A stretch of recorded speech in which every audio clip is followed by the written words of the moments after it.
Hello student, स्वागत है आप सबको स्टडी टाइम यूट्यूब चैनल पर। स्टूडेंट, इस वीडियो के माध्यम से कक्षा 8 क्लास का जो झारखंड बोर्ड का क्लास 8 का जो साइंस है उसका फोर चैप्टर जो हमारा जंतुओं में जन्म है, इस वीडियो के माध्यम से जो 4 चैप्टर का ऑब्जेक्टिव क्वेश्चन है, मैं ऑब्जेक्टिव क्वेश्चन बताने वाला हूं।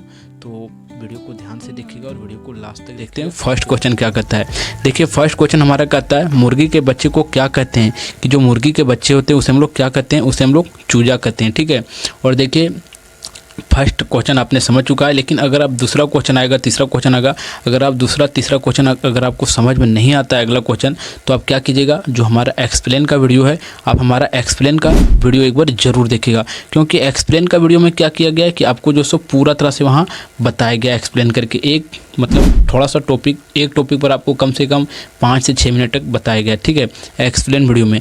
तो आप जो सो एक्सप्लेन वीडियो हमारा जरूर देखिएगा। आप अगर एक्सप्लेन वीडियो देख लेते हैं तो क्या होगा कि जितने भी ऑब्जेक्टिव क्वेश्चन है आप जो सो खुद अपने बाय अपने जो सो बनाते से चले जाएंगे। ठीक है, समझते हुए और अपने से इसका आंसर देते हुए आगे बढ़ते जाइएगा। लेकिन आप अगर इसका ऑब्जेक्टिव क्वेश्चन इसका अगर आप एक्सप्लेन का वीडियो नहीं देखें तो आपको थोड़ा सा प्रॉब्लम हो सकता है, और मैं इस वीडियो में ज़्यादा जो सो आपको बता नहीं सकता क्योंकि वीडियो ज़्यादा लंबा हो जाएगा और मैं चाहता ना कि वीडियो ज़्यादा लंबा हो जाए। ठीक है, तो एक वीडियो में सब कुछ समझाना इम्पॉसिबल है। ठीक है, तो अगर आप एक्सप्लेन का वीडियो देखना चाहते हैं तो वीडियो के डिस्क्रिप्शन में लिंक दिया हुआ है, आप वहाँ से ज़रूर देखिएगा। अब अगला क्वेश्चन हमारा आता है कि रेशम कीट का जीवन चक्र किस प्रकार होता है। कि रेशम कीट जो होते हैं, जीव जो होते हैं, उसका जीवन चक्र किस प्रकार होता है। तो उन लोगों का जीवन चक्र जो सो लाख होता है, फ्यूल होता है, व्यस्त होता है, उपरोक्त सभी। इसका आंसर डी होगा। ठीक है, दूसरा का। अब अगला इसका जो क्वेश्चन है तीसरा क्वेश्चन है, उसे आप समझिएगा। देखिए क्या कहा जाता है, शुक्राणु कैसा होता है। तो शुक्राणु कैसा होता है समझिएगा। अगर आप चैप्टर को पढ़ें तो आपको बेहतर समझ में आता होगा। अगर आप चैप्टर नहीं पढ़ें तो आपको समझने में थोड़ा सा प्रॉब्लम हो सकता है। लेकिन फिर से आपको रिक्वेस्ट किया जाता है कि एक्सप्लेन का वीडियो का डिस्क्रिप्शन में लिंक दिया हुआ है, आप वहाँ से जरूर देखिएगा। अब तीसरा क्वेश्चन देखिए, कहा जाता है कि शुक्राणु कैसा होता है। तो शुक्राणु बहुत ही सूक्ष्म होता है, जिसे हम माइक्रोस्कोप से देख सकते हैं, नंगी आंखों से नहीं देखते। ठीक है, अब अगला आ रहा है जरायुग्म जंतु कौन से होते हैं। जो जरायुग्म जंतु जो होते हैं वह कौन से होते हैं, कुत्ता, गाय, बिल्ली या इनमें से सभी होगा। तो 4 नंबर का आंसर क्या होगा, डी होगा, इनमें से सभी होगा। ठीक है, और ये जो कुत्ता, गाय, बिल्ली है ये जरायुग्म जानवर कहलाते हैं। आप इसको ध्यान में रखिएगा, और ये हो सकता है थोड़ा सा वीवीआई क्वेश्चन है। ठीक है, अब अगला हमारा 5वां नंबर का क्वेश्चन है। कहा जाता है लैंगिक प्रजनन में भाग लेते हैं, जो लैंगिक प्रजनन होते हैं उसमें क्या भाग लेते हैं। तो 5 नंबर का क्वेश्चन है कि लैंगिक प्रजनन में क्या भाग लेते हैं। एक नर एवं एक मादा जंतु भाग लेते हैं। उससे जो सो एक नया क्या होता है कि ये हमारा जो सो लैंगिक जनन के भाग होते हैं। ठीक है, लैंगिक प्रजनन के। अब अगला हमारा 6 नंबर का क्वेश्चन है।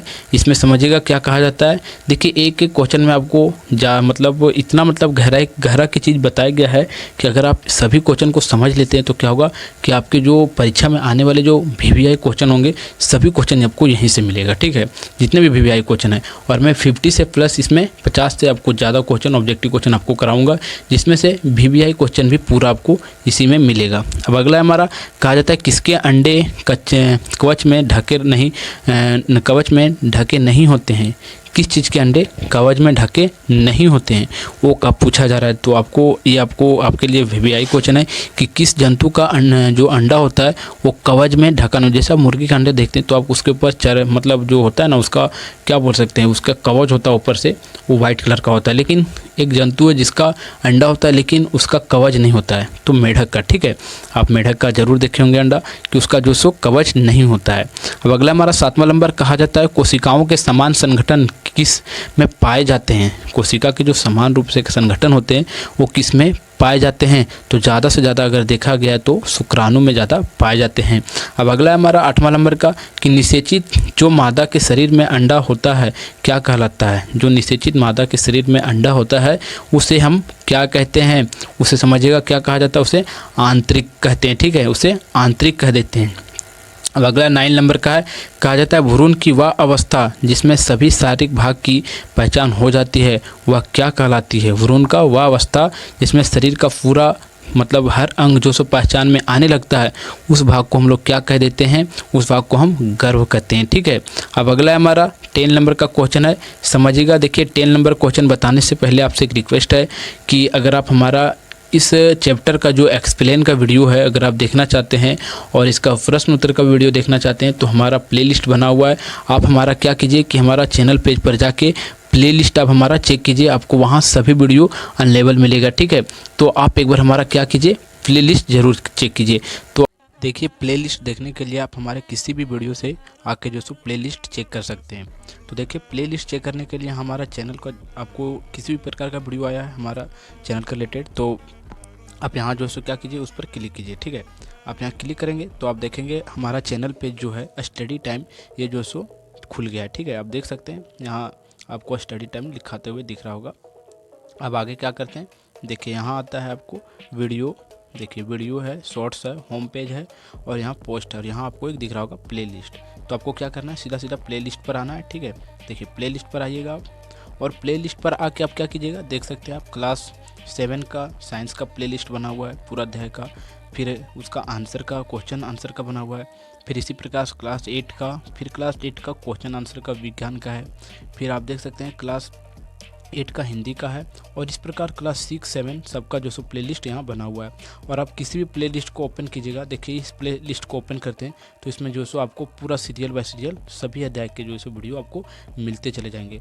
तो इस प्रकार यहाँ से आप अगर देखते आके तो आपको भी सुविधा होगा और आपको कहीं और जाने का जो सो ज़रूरत नहीं पड़ेगा और वीडियो में। ठीक है, तो आप देख सकते हैं ये क्लास 8 का साइंस का है।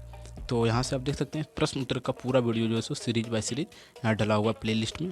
तो आप प्लेलिस्ट को आकर एक बार जरूर देखिएगा। तो आपने प्लेलिस्ट देख लिया, अब हम देखते हैं 10 नंबर का क्वेश्चन जो है उसमें समझते हैं क्या कहा जाता है। कहा जाता है जंतुओं में निषेचन किस में होता है, जंतु में निषेचन किस में होता है। तो जंतु में निषेचन जो सो जल में होता है, भूमि में होता है, घास में होता है, नदी में होता है। तो किस में होता है, शायद भूमि में होता है। इसका आंसर देखते हैं क्या होता है, जल में होता है जंतुओं में। ठीक है, कि कहाँ होता है, जंतुओं में जल में होता है। अब अगला 11 नंबर का है, कहा जाता है जंतुओं में जनन की कितनी विधियाँ होती है। जंतु में जो जनन की विधि होती है वो कितनी प्रकार की होती है पूरे जंतु में। तो 2 प्रकार की होती है, एक अंडा जो देता है इसको और दूसरा बिना अंडा वाले। ठीक है, जैसे कि एक स्तनधारी और एक बिना स्तनधारी होता है। अब दूसरा हमारा कहा जाता है अंड प्रजनक जंतु कौन से हैं। अंड प्रजनक यानी कि जो अंडे से प्रजाति को अपने उत्पन्न करते हैं, अपने पीढ़ी को बढ़ाते हैं, वो कौन से हैं। तो मेढक है, छिपकली है, मुर्गी है, इनमें से सभी है। सभी जो सो क्या करते हैं, अंडा देते हैं और अंडा से जो सो अपने मतलब पीढ़ी को बढ़ाते हैं या प्रजनन करते हैं। ठीक है, तो इसका आंसर उपरोक्त सभी होगा। अब अगला है 13 नंबर, कहा जाता है जो जंतु सीधे ही शिशु को जन्म देते हैं उन्हें क्या कहते हैं। उसे हम लोग, जैसे बहुत ऐसे जंतु जैसे गाय है, गाय अंडा नहीं देती है, बकरी अंडा नहीं देती है, सीधे क्या करते हैं, जंतु को अपने जैसे ही जीव को डायरेक्ट जन्म देती है, उसे हम लोग क्या कह देते हैं, उसे हम लोग जो सो क्या कहते हैं, उसे हमें जरा युग्म कहते हैं। और इसके अंदर जो सो मनुष्य भी आता है। अब अगला हमारा 14 नंबर का क्वेश्चन है, देखिए कहा जाता है कि कोशिका के प्रत्येक भाग में क्या होता है। जो कोशिका होता है उसके प्रत्येक भाग में शायद केंद्रक होता है। इसका आंसर देखते हैं कि कोशिका के प्रत्येक भाग में क्या होता है, केंद्रक ही होता है। ठीक है, इसका आंसर 14 का वी होगा। अब 15 है, कहा जाता है जाति की निरंतरता को बनाए रखने की क्या आवश्यकता होती है। पाचन, जनन, पालन, पोषण क्या होती है इसकी, जो इसकी आवश्यकता होती है नियंत्रणता को नियंत्रण बनाए रखने की जो रखने की प्रक्रिया जो होती है उसे क्यों जरूरी होती है, ये समझाइए। तो इसे जो है सो जनन के कारण जो सो इसे रखा जाता है। अब अगला हमारा 16 नंबर का क्वेश्चन है, कहा जाता है एक ही जनक नर जीव को जन्म देते हैं उसे क्या कहते हैं। एक ही जनक नए जीव को जन्म देते हैं उसे हम लोग क्या कह देते हैं। तो 16 नंबर का क्वेश्चन है, उसे हम लोग आलैंगिक जनन कहते हैं। ठीक है, उसे हम लोग क्या कहते हैं, आलैंगिक जनन। अब अगला हमारा 17 नंबर, कहा जाता है जंतुओं में नियंत्रण के लिए आवश्यक है। जंतुओं में नियंत्रण के लिए क्या आवश्यक है। तो 17 नंबर का हमारा क्वेश्चन है, जंतुओं में नियंत्रणता के लिए हमारे लिए जो सो क्या प्रजनन आवश्यक है। क्योंकि अगर आप प्रजनन करते हैं तो आपका पीढ़ी दर पीढ़ी बढ़ते जाता है और अगर जनन नहीं होता है तो हो सकता है कि उसका वंशज खत्म हो जाए। अब अगला है, जैसे कि आप समझिएगा जो डायनासोर है वो हो सकता है कि अपना जो पीढ़ी को आगे नहीं बढ़ा पाए होंगे। अभी आपको सुनने को मिलता है कि हमारे पृथ्वी पर डायनासोर पहले था लेकिन अब नहीं है। तो क्यों नहीं हो सकता है कि अपना संख्या वो नहीं बढ़ा पाएँ, अपना जो पीढ़ी को आगे नहीं बढ़ा पाएँ। इसी कारण से जो सो क्या हुआ कि वो हमारे पृथ्वी से लुप्त हो गए। और बहुत से रीज़न है कि उल्का पिंड टकराया जिसके कारण से डायनासोर मर गया, यही सब कहानी है। तो डायनासोर के बारे में ज़्यादा ना जाकर अपने प्रश्न पर वापस आते हैं। 18 नंबर के प्रश्न है, कहा जाता है वे जंतु जो अंडे देते हैं उन्हें क्या कहते हैं? जो अंडा देते हैं डायरेक्ट, जैसे कि मनुष्य क्या करता है और जानवर क्या करता है, सीधे बच्चे को पैदा करता है। लेकिन जो बहुत ऐसे जंतु है वो क्या करते हैं, डायरेक्ट जो सो शिशु को ना पैदा करके क्या करते हैं, वो अंडे देते हैं। उसे हम लोग क्या कहते हैं, सो पूछा जा रहा है। तो 18 नंबर का क्वेश्चन है, इसे हम लोग जो सो अंड परजक कहते हैं, क्योंकि अंडा देते हैं तो उसे अंड परजक कह देते हैं। ठीक है। अब अगला हमारा 19 नंबर, कहा जाता है मादा युग्मक तथा नर युग्मक के संयोग की विधि कहलाती है निषेचन कहलाती है। उसे हम लोग क्या कह देते हैं, निषेचन कह देते हैं। इसका आंसर बी होगा। अब अगला हमारा 20वां नंबर का, कहा जाता है एक टेडपोल जिस प्रकार की वयस्क होती है वह है निषेचित है। क्या होगा इसका आंसर? 20वां का इसका आंसर होगा क्या होगा, कायांतरण होगा। ठीक है, बी होगा इसका आंसर। अब अगला हमारा 21 नंबर का, कहा जाता है एक युग्मज जो पाए जाने वाले केंद्रक की संख्या कितनी होती है? 21 नंबर का क्वेश्चन है, इसका आंसर क्या होगा, 1 होगा। ठीक है। अब हमारा 22 नंबर का क्वेश्चन है, कहा जाता है बाह्य निषेचित होता है, बाह्य निषेचित। ठीक है, किसमें बाह्य निषेचित होता है? तो बाह्य निषेचित जो सो किसमें होता है, समझिएगा। 22 नंबर का क्वेश्चन है, इसका जो सो आंसर क्या होगा, मेढक होगा। ठीक है, क्योंकि ये अंडे का प्रजाति होता है। क्योंकि अब अगला हमारा 23 नंबर, आंतरिक निषेचन होता है, आंतरिक निषेचन होता है। आंतरिक निषेचन क्या होता है, समझिएगा। 23 नंबर का क्वेश्चन है, मादा शरीर के अंदर होता है, जो मनुष्य होते हैं उसके शरीर के अंदर निषेचित होता है। जैसे कि समझिएगा, मनुष्य देखा जाए या जो जानवर को देखा जाए तो क्या होता है, उसके शरीर में जो पूरा, जैसे कि जब बच्चे गर्भ में होते हैं तो पूरा उसके शरीर के अंदर ही पलते पोसते निषेचित होते हैं। लेकिन अगर देखा जाए अन्य जानवर के जो अंडे देते हैं, क्या होता है, वो अंडे देते हैं, उसके बाद जो सो अंडे में बच्चा क्या होता है कि वहाँ जो सो बच्चे क्या होते हैं, अपने आप को ग्रो करते हैं, और ग्रो करने के बाद फिर अंडा फूटता है, जैसे कि फोड़ा जाता है उसके माँ के द्वारा। उसके बाद वहाँ से बच्चा ग्रो होके निकलता है, बढ़ के विकसित होके। फिर अगला हमारा, कहा जाता है मादा मादा जनन अंग है। मादा जनन अंग कौन सा है, शुक्रवाहिनी है। क्या होगा, गर्भाशय होगा। तो समझिएगा मादा जनन अंग क्या है। तो मादा जनन अंग क्या होगा, 22 नंबर का क्वेश्चन है, तो इसका आंसर गर्भाशय होगा। ठीक है, बी होगा इसका आंसर।